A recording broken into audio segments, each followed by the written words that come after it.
they all are saying the same thing. Religions call it God, Jehovah, Allah, Brahma, Krishna, Jesus, Buddha, etc. Those who call themselves spiritualists or mystics call it the source, the all, the creator, the universe, consciousness, imagination, higher self, different terms. And scientists call it energy, quantum mechanics, physics. Energy is described as something that was never created and cannot be destroyed, but is only transformed. God's source is described as never having a beginning nor an end, the first and the last. It was, is, and forever will be. Again, you can call it what you want, but we are describing the same thing. And so these are my foundational truths. To me, these are unchangeable, immutable. You exist. We are. We may forget our name, we may forget where we are, but we will not forget that you exist. All is one, and the one is all. We all originated from the same source, and therefore are interconnected. There is no separation. There is no you and me. It is you are me. You are a figment of my imagination. I imagined you, and you are imagining me. There is only God in the world, or source, or energy. That is all. Fragmented. There is only now. The past and present do not exist. Everything is happening simultaneously. The universe is parallel, infinite, and multidimensional. I always say that there is no tomorrow, because when tomorrow comes, what do we call it? Today. There is only now. Even if you're thinking of the past, you're doing it when? Now. You're always in the now, the present moment. So there's no smoke tomorrow.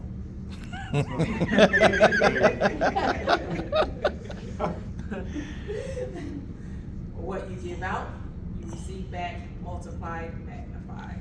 The world is a magnified mirror. It's the law of sowing and reaping. All is mind. The world is mental. Hence, thoughts turn to things.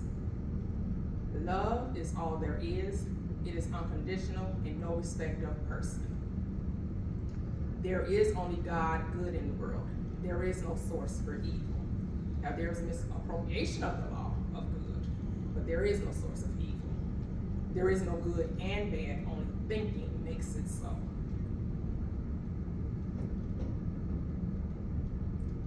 The law of life is the law of belief. Thus, everything changes but the foundational truths, laws. So these are what I believe is true, is fixed, can't be changed. You have freedom of choice, and that choice today wills the events of tomorrow. You have been choosing unconsciously, now it is time to choose consciously. Your purpose. You came to experience, expand, and wake within this dream we call life. You are here to remember who you are, the all-powerful, all-knowing, and all-loving being. You are to follow your bliss, do what feels good to you at any given moment, and as long as it does, and as long as it is done with the golden rule, which is treat others how you want to be treated. What you do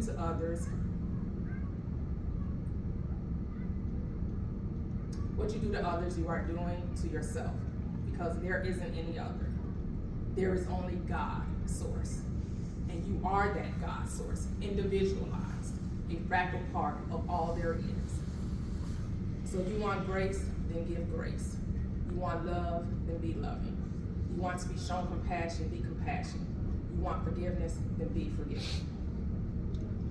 Hey, Toyia, Yes. can you go back to the previous page? Yes. I do have a question here. Love is all there is. It is unconditional and no respecter of person. What does that no respecter of person mean in this context? It means that it doesn't change based on who it is. Just love unconditional. Just unconditional. Okay. Love is, so God is love, consciousness is love, it is the power that operates and sustains everything. So it does not change based on who acknowledges it or who doesn't acknowledge it. I see. Okay. So the person need not even love you back. You just love that person unconditionally. Yeah. Thank you.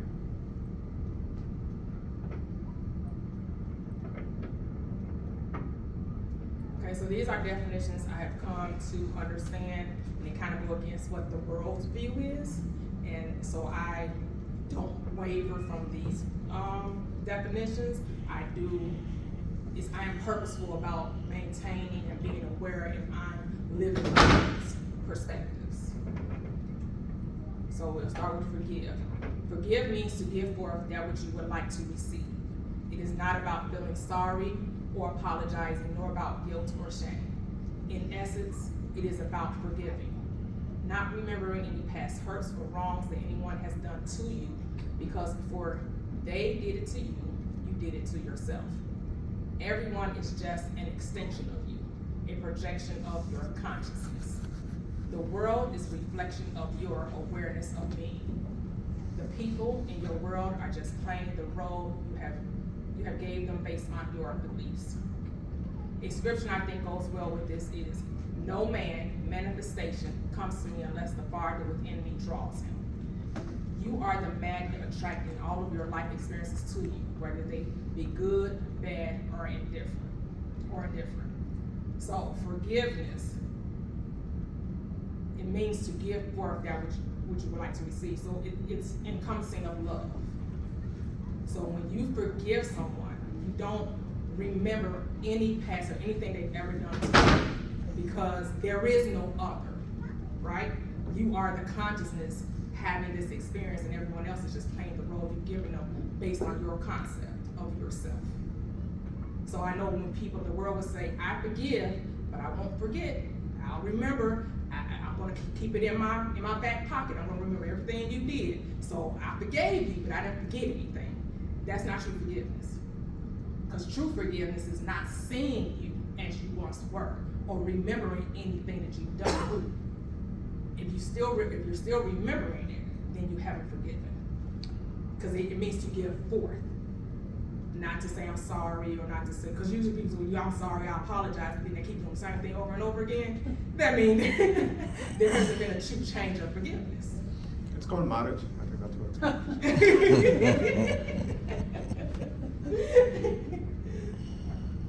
And so judgment. We are told to be careful how we judge, because the same measurement will be given back to you. And since you are me, if I dislike something in you, I'm actually pointing out what I don't like about me. We can only see the contents of our own consciousness awareness. I couldn't see it unless I could identify with it. If we judge, it should be righteous judgment, which means to think right and the truth about a thing. To think or speak the truth about a thing is to see it from its highest ideal. What is from the highest ideal? With love. So whenever we judge, no matter what it is, it could be that somebody has done something that we feel is some ill will towards us. But remember, we had to first think that it was possible for it to be done to us in order for it to even take place. We had to be conscious of that thing being a thing. So, how can I explain it more simply? So, when I see someone, so we'll say low vibrational toxic people, right? But there's no such thing as low vibrational toxic people. No such thing. That's a judgment. That's a label you're giving it, right? Because energy just is. It just exists. And then we give meaning to things based on our perceptions of life. So if I say that someone's being low energy or toxic, well, how do I know that? I would have to be meeting that person where they are. Because I can only see the contents of my own consciousness, of my own awareness. So I always think of it like this. I bring the high vibration. I am the light. When I come into a room, everything has to lift up and meet me where I am. If I stoop to where they are, then what have I done? Given them power to say, oh, you made me feel this way. Oh, you're so toxic. You're so negative. Oh my goodness. Then I give my power away. I've decided that they get to tell me how I get to feel. Never want to give your power away. You are the power. You are the consciousness that creates all this. Because you are a fractal part of all that is. And so, anyone have any questions regarding judgment? So love. This is my definition of love, and it's not exhaustive, but it includes a lot. Love is kind, patient, compassionate, receptive, giving, long-lasting, non-judgmental, unconditional, and uncritical. It is harmonious, joyful, peaceful, and does not shame, condemn, or wrongly accuse. It is not fearful, doubtful, confusing, manipulative, or compromising. It does not struggle, does not sacrifice, strain, look to control another. It is not disloyal, dishonest, or envious. It is wisdom, intelligence, all-knowing, and faithful. It is freedom, security, and appreciation for all things. Love is all there is. Love never fails. And I say, when you lead with love, you can never go wrong. You can't go wrong leading with love. And I know that the world will say, well, love hurts. You know, they'll say relationships are hard. Marriage is hard, it's difficult. No, it should be effortless. Life is supposed to be effortless. And I came from the background of Christianity. I came from the church. So we were always told that God so loved the world that he gave his only begotten son, that whoever should believe on him should not perish and have everlasting life.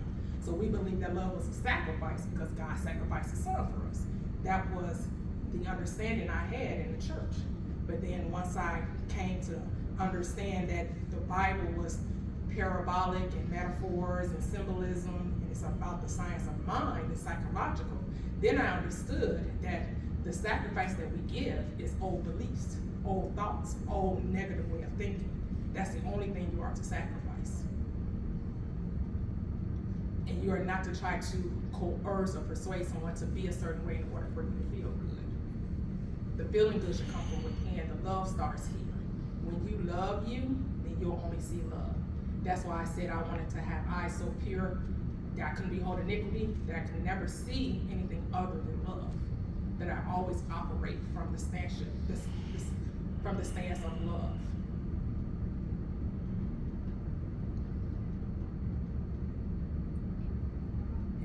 Faith. Faith is substance. Faith is the substance, desires of things hoped for, which is your true expectation, and the evidence of it not yet being seen with the five senses. So of course, it's all about seeing what you see, believing what you see inwardly, what you know inwardly, and not going by the external. The external is the effects. The cause is mental. Remember I said all is mental. All is mind. Is what the thoughts turn to things. Your thoughts create the reality you experience. Consciousness is the only reality. God is, so when I say consciousness, love, God, source, I'm talking about the same, they're synonymous. Those words are synonymous. So you are the consciousness experiencing yourself, an individualized version of it, an extension of all there is. So that leads me to the definition of consciousness. Consciousness is awareness of being. It is infinite and eternal. It is God. It is the mind of man. It is the cause of all things, and it is the only reality. And believe it or not, you are consciousness having a human experience. The physical you is finite. The soul of you is forever. It was never created and never dies. It goes on to experience infinite realities and dimensions. There is so much more to us than we can ever know or comprehend logically or with our reasoning mind. So I know there have been many people that have experienced very mystic things. I have yet to do those things, or aware that I've done them anyway, but I know people lucid dream, they do astral projection, you know, they can go into other dimensions. You know, it's just so much more to us, and I believe all those things, and just because I haven't personally experienced it, I still believe that I am more than what I see. I am more than what I know, that there is so much more that I'm willing to discover about myself. So, affirmations. Affirmations are what you say about yourself and others every day, all day long. And since there are no others, it is what you think, feel, and speak about yourself every moment of every day. So watch what you say. Believe, is to accept something as true. Feel sure of the truth of. Make it real to you. Have faith, trust, and a knowing about it thing. Belief is the noun, is an acceptance that a statement is true or that something exists. A belief is a thought you continue to think over and over again. It can be changed, and this is your work. Your work is to believe the truth of your being, to believe that you are the creator, you are the consciousness, you are the power, you are that which caused everything in your world to come into visibility. Assumptions. Assumption is a thing that is accepted as true or as certain to happen, without proof, no evidence of the senses. Assume you are already that which you seek, and your assumption, though false, that is, although reason and the senses deny it, if persistent in, will harden into fact. So just because you can't see it does not mean it does not exist. You first see it within. You get the feeling that it already is, because we cannot create something that does not exist. Everything already exists now, even though if you can't see it.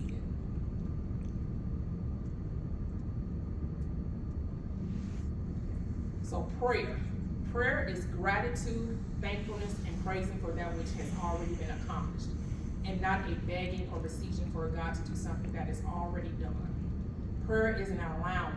It is a show of thanksgiving and appreciation. Since what is desired is always given, you only need to give thanks and appreciate it. Praying then, it seems to be recognizing yourself to be that which you now desire. It already exists. Just accept it and align yourself with it and allow it to come into your experience. Power. There is only one. There is not 2 or 20, only one. Never give causes to secondary powers or anything outside of you. You are that power that causes all of the events, situations, circumstances, ideas, thoughts, feelings, people, places, and things to come into your life. When you recognize it, it is you. You can change it. And the only thing you ever need to change is self. You can change self by changing your thoughts and feelings about a thing. Leave the world alone and just change your perspective about it. I know that we say that we do live in a dual world where we have an up and down. We say it's the wrong or right, say short and tall, that's how we describe things. But there still is only one power. So I know a lot of people, including myself, have a church background, and so they say, well, there's a God and there's a Satan, right? But Satan in the scriptures only means the adversary. And what is adverse to you when you think psychologically? Your negative thoughts. So whenever we're talking about Satan or the devil, which means to live in reverse, right? Devil, look at it backwards, it means live. When you have a devil, you're living backwards. You're not living in the fullness of who you are, experiencing the life you desire, the life that you're supposed to have, which is you came to have life and have it more abundantly. So there's only one power, and you are that power. Self-concept. This is very important. As a man thinks in his heart, so is he. Heart can also mean mind. How do you see yourself in others? Do you see yourself as someone who is powerful, loving, kind, peaceful, and any good thing you can think of? Or do you see yourself as weak, sick, depressed, hopeless, fearful, and indecisive? Do you view others as dishonest, mean, jealous, or envious?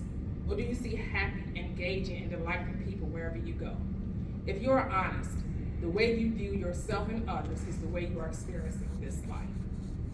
It is very important that we recognize how we see ourselves, because as we see ourselves, that's how we will see the world. So if you can lead with love and come from that loving aspect of yourself and only see that which is good, only see that which is good, no matter what it is, always say it's good. And the reason why we say it's good is that when you think of good, think of the concept of any type of seed. Say we have a watermelon seed, right? A watermelon seed will never produce a pineapple, right? It'll never produce an apple. It will always produce a watermelon. That's the goodness of the law. It always gives back to you that which you give it. So it's a very familiar scripture that say to have the faith of a mustard seed. And when I was in church, it used to be like, it was about small faith. How great is your faith? You have big faith, you have small faith, you have little faith.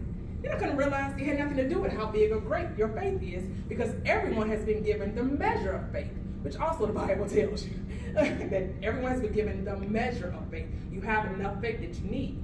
The faith of a mustard seed means what? It has the power to become the plant. It has the power to become what? The mustard tree. That is what is contained in the seed. So you have the power to be whatever you desire. It's already within you. Whatever it is, you have the power.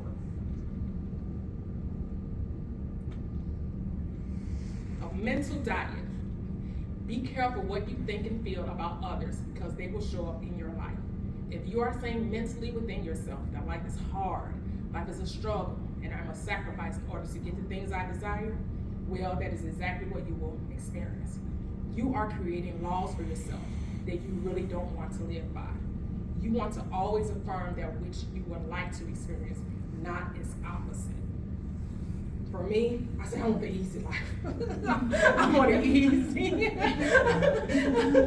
I think of the scripture that say my yoke is easy and my burden is light. Light, easy. It's the narrow road is straight and it's tunnel vision. The wide road, that's the road that what? Leads to destruction. There's all kind of stuff going on over there.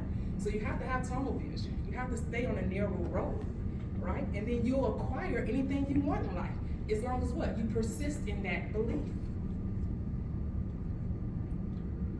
And desire. Desire is the mainspring of life. It is a gift from God, consciousness, the universe. And since you are consciousness, it is a gift from you to you. And a gift is something that is freely given. You do not have to do anything in order to get it. You only have to be open to receiving it. I know we're told you must struggle, you must strive, you must grind, you must work hard. If you want to, it's totally up to you. It's your choice. But it doesn't have to be that way. It doesn't. Again, love is non-judgmental. You get to define your own way. You get to decide what life will be for you. So why not make it easy? Why not make it abundant? Why not make it joyful and happy? Why not have the good life? Why not believe that you can have everything? Because you can. The only limit you put on it is the only limits there are the limits you put on it. We are unlimited, infinite, eternal beings. And there's nothing we cannot have, be, or do. You just have to decide. And you'll always be desiring. Desire never goes out. Whether it's desire never to speak, to become a monk and never speak, to become a vegan, never eat meat, whether it's whatever it is you want to experience in this life, the choice is up to you. And you should do it before the experience and for no other reason, because you want to experience it. Not to say, no, I'm better than or I'm superior, because never put yourself above a person and never put yourself below. We're all one. We're all connected. Like I said, there is no you and me, it's you are me. You are reflecting back to me, my own consciousness. So, get down to the nitty-gritty, the recipe. So, it is found in the Bible. The Bible is mind science or psychological truth. It is a book that many people have read, but most have overlooked and have unconsciously, unknowingly misinterpreted, misrepresented, and applied. Many of our churches teach us to look without, to something external to us, to follow, worship, and for guidance. However, I believe that it is telling us to look within. The Bible is full of metaphors, parables, riddles, symbols, and stories revealing a deeper truth about you. In the volume of the book, it is written of me. And so here are two scriptures I believe used to show how we manifest naturally. Therefore I say unto you, what things soever you desire when you pray, believe that you receive them, and you shall have them. And all things whatsoever you ask in prayer, believe you shall receive. So, 4 main ingredients: desire, prayer, Believe and you shall receive it. And I've been watching videos and I see different techniques and say, oh, they have the ingredients. Every time I watch a technique, it's always the ingredients. You always have a desire. You're always praying about it, which means you're talking about it all the time. Believe, you have to accept the reality of it. And then there's nothing else to do but allow it to come. You shall be open to receiving it. So, whatever things you desire, ask for. Decide what you feel like experiencing. It doesn't matter what it is. Never limit yourself. Be bold. Never compromise. Don't not ask for something because you think it's too big for you. Because there's no such thing as too little, too big. It doesn't matter what it is. No matter how small it is or how big you think it is, it doesn't matter. Because the reason why a lot of times we won't allow ourselves to believe in something what we call big, because we don't know how it will happen. And guess what? That's not your work. The how is not up to you. Prayer is the recognition or recognizing yourself to be, to have that which you now desire. To align yourself with what you asked for. Whether you just ask to be happy or you ask for a promotion on your job. Align yourself as seeing yourself as already happening. So it's what you're saying. So I can't say that I believe in abundance and then every time I go to the store I'm complaining about how much I'm paying for food. Or every time I go to get gas in my car I'm talking about, oh my goodness, I can't believe they went up on prices again. But I'm abundant. I'm an abundant person. I'm prosperous. I'm successful. I have more money than, well, even though I can't see it, even though it may not be in my bank account, I'm abundant. So what? I have to walk as if I'm already that person. I have to not ever look at lack. Never look from the standpoint of lack. Always look from abundance. And you don't need money to see abundance. You can see the grass, the trees, the stars, right? Cars, houses. I heard one time on TikTok, it was like, oh, Americans are having a hard time purchasing homes. I see communities built up all around me. Everywhere I turn, it's a new house going up. It's a new house everywhere in my community anyway. So believe. Believe is the feeling, the faith. Accept that what you have asked for, you already are, possess. Feel it real. Make it natural to you. You have to accept it. And I know a lot of people are like, well, how do I get to that point of believing, right? And so there are many techniques out there that tell you about how to get yourself to believe in something. And so we have what Neville likes to teach. And so a lot of what I'm saying here comes from that teaching. It's called a state akin to sleep. So say you have, like you want a new home and you want 5-bedroom home or whatever, right? So you will ask yourself, what does it feel like that I now have that desire, that I'm now living in that home? So I can either think of someone congratulating me on my new home, or I can actually see myself sleeping in that new home, in the bed. I can create whatever scene or whatever terminology I want to use to help myself believe in it. And the reason they call it state akin to sleep, because you want to get so relaxed, it's a meditative state. So that's when you kind of get the conscious mind out of the way and you're allowing the subconscious to be impressed easily. And it's impressed easily when you're in a drowsy state. So it's usually right before you go to bed or right before you wake up. That's the most drowsiest time of the day, and that's when the subconscious is the most easily receptive to an idea that you haven't, and the reason I might tell you can't happen. The reason I tell you, you know you don't got no money for a 5-bedroom house. Where do you think you're gonna get some money for a 5-bedroom house? But you don't allow how it happens to deter you, because again, the house not your work. That money can come from all kinds of ways. Somebody can give you a house. You may think that's impossible, but it ain't. All things are possible. Somebody actually could leave you a house. Your desire, because desire was given to you, by your consciousness, because it wants to experience it through you. So remember, the desire is the gift. You don't earn it, you don't work for it, you don't struggle for it, you just what? Receive it. So when I said I'll start doing it, I'll start thinking about, well, I know a lot of people don't celebrate Christmas, and I remember Christmas, you were expecting a gift, right? And you just couldn't wait for Christmas morning to happen for you to open up your gifts. That's how it is with desire. You just get excited and anticipated about experiencing that gift, that desire you have been given, and you don't work for it. And so we do have to lay aside the fact that parents say, oh, you have to be good or bad. You couldn't be bad, you have to be good in order to get these gifts. But with consciousness, there is no good or bad. Remember, there is no evil, there's no right or wrong. It's only, I'm giving you this gift. Can you receive it? Are you receptive to it? And so that's the fourth step, which is probably the most challenging for us all. You shall have them, you shall receive it. Allow. Don't try to make it happen because it already is. Don't worry about the how. You are not smart enough to figure that part out. Just give thanks and appreciation for the desire, the gift, and watch it materialize. Be persistent and patient. So you want to, as long as you're desiring, right, you'll never have what you want. Because desire means you don't have, right? Desire is the same thing as wanting. So once you have that desire, the next step is to believe you already have it. To walk as though you already possess that which you are looking to experience. So you want to move from desire to having. And you always want to live in a state of already having.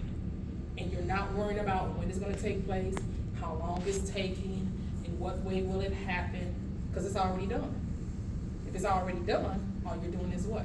Giving thanks for it, praising it, being grateful, having a grateful attitude, being appreciative of the desire.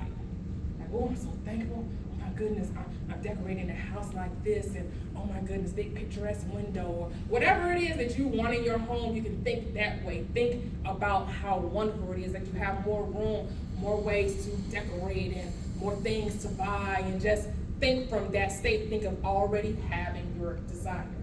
Or you can just think about being happy. Happiness. Because you wouldn't be unhappy if you had your desire, right? No, you would be happy. So that's the state you live in, of happiness, of gratefulness, gratitude, appreciation. So it is simple, easy, and only contains 4 ingredients. And guess what? You have been doing it all the time. You just didn't know you were. It was happening unconsciously. And most of the things were unwanted because you weren't aware of the law. The law of life is the law of belief. It is done unto you as you believe. Skipping down. So dream big. Reach for the stars because you just might land on the moon. Do not limit your desire because you don't know how things may come to pass. The how is not your work. All things are possible to them that believe. And remember, you can be and have whatever you desire. So you are creators. You are the consciousness that is, not that which is not. Creating is about recognizing that which is. It is the unveiling of the manifestation that already exists. It is not about creating that which is not. You cannot manifest that which does not exist. So it's already there. The only thing is, how do you convince yourself to unveil it, for it to reveal itself? Because creation is finished. Everything, every particle, everything we need. When we decided to make shirts, the cotton was already there, right? We didn't go and create cotton. Cotton was already provided for us, right? Cars, all the metals, everything needed to make a car, all of that was already there. That we were intuitively given the things needed to manufacture it. But all the things needed to create it is already present. And then I just have a bunch of scriptures that, help with psychologically becoming one with your desires. So I'll just read a couple of them. Say, finally, brethren, whatsoever things are true, whatsoever things are honest, whatsoever things are just, whatsoever things are pure, whatsoever things are lovely, whatsoever things are of good report. If there be any virtue, and if there be any praise, think on these things. Always lead with love. Always think the way you want to experience your life. As a man thinks in his hard, so easy. You are always experiencing your own consciousness, your own beliefs. If you want to change a belief, change the way you think. And be not conformed to this world, but be ye transformed by the renewing of your mind. Change your mind, change your world. And this is the last one I'll read. For all the promises of God in him are yea, yes, and in him, amen. It is so, unto the glory of God by us. Who is the him? God is consciousness, and him is Christ. Christ is the power and wisdom of God, of consciousness. So Christ, the power and wisdom, is the one doing all of the work for you. And all you are is the magnet, attracting everything to you. And allow it to be, and it will be. Thank you. If you have any questions.